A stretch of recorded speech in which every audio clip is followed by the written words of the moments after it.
Brought to you by Agilus Diagnostics.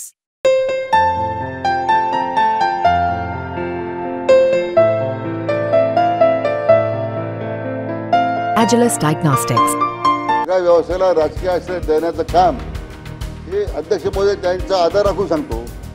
त्यांच्या मंत्रिपदाच्या काळातच घडले ते पूर्णपणे संरक्षण देत आहेत गुंडांना, माफियांना संरक्षण देत आहेत आणि आरोप आमच्यावर करतायत. अध्यक्ष महोदय, गुरज साहेब शेवटचं. अध्यक्ष महोदय, एक तर सन्माननीय मंत्री महोदयाने एक मान्य केलं, वेगळ्या मार्गाने मान्य केलं की धोरण काही फसलेलं, नवं धोरण पूर्णपणे फसलेलं आहे. आता वाळू माफिया हैदोस घालतोय संपूर्ण राज्यामध्ये, अशी अवस्था आहे. अध्यक्ष महोदय, त्यामध्ये अनेक ठिकाणी अधिकाऱ्यांवर हल्ले झाल्यानंतर त्यांच्यावर गुन्हे दाखल करू नये म्हणून प्रयत्न होत आहेत. सरकारकडून सूचना जात आहेत, मंत्रालयातून सूचना जात आहेत. ही परिस्थिती आज आहे. अध्यक्ष महोदय, गुन्हेगारावर सुद्धा, गुंडांवर गुन्हे दाखल करू नका अशा सूचना जातात. अधिकाऱ्यांना मारलेलं असतं, ती अशी परिस्थिती असते. ठीक आहे अध्यक्ष महोदय, सगळ्या सभागृहाला हे सगळं माहिती आहे कसं फसलं आणि आता काय चाललं.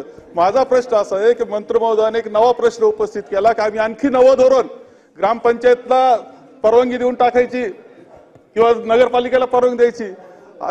अध्यक्ष, माझं म्हणणं मंत्री महोदयाला एवढंच आहे की पुन्हा एकदा अधिकाऱ्यांबरोबर बसा, विधी व न्याय लोकांबरोबर बसा आणि असं धोरण तुम्ही मुक्त मनानं सांगितलं, असं धोरण आपण आणू शकतो का नाही हे फक्त या अधिवेशनात सांगा. तर म्हणजे अध्यक्ष महोदय, सन्मान्य ज्येष्ठ सदस्य बाळासाहेबांनी खरं आत्मपरीक्षण केलं पाहिजे की या बाबतीमध्ये पूर्वी काय होतं आणि आता काय होतं. अध्यक्ष महोदय, पूर्वीचा इतका पूर्वी जो हैदोस त्यांच्या काळात होत होता, थेट म्हणजे या पूर्ण ह्या सगळ्या व्यवसायाला राजकीय आश्रय देण्याचं काम हे अध्यक्ष महोदय त्यांचा आदर राखून सांगतो की त्यांच्या मंत्रिपदाच्या काळातच घडलं सगळं. अध्यक्ष महोदय, आपण ते कुठेतरी रोखण्याचा प्रयत्न केला म्हणून त्यांना त्याचं दुःख त्यांना आहे. अध्यक्ष महोदय, आता दाखवू देतो की हे पूर्णपणे संरक्षण देत आहेत गुंडांना, माफियांना संरक्षण देत आहेत आणि आरोप आमच्यावर करतायत. अध्यक्ष महोदय, बिलकुल हे मान्य करणार नाही. ठीक आहे अध्यक्ष महोदय, म्हणजे स्वतः आरोप करताना दुसऱ्यावर राजश्री मिळतो फोन, त्यामुळे मला वाटतं दुसऱ्यावर आरोप करताना आपण स्वतः भान ठेवलं पाहिजे की आपल्या काळात काय घडलं होतं. म्हणून अध्यक्ष महोदय, माझी एवढीच अपेक्षा आहे. मी काही प्रतिसाद प्रश्न केलेला नाहीये. मी म्हटलं we are open for suggestion, आपण सूचना करा. नाही थोडं आमचं ठरवलं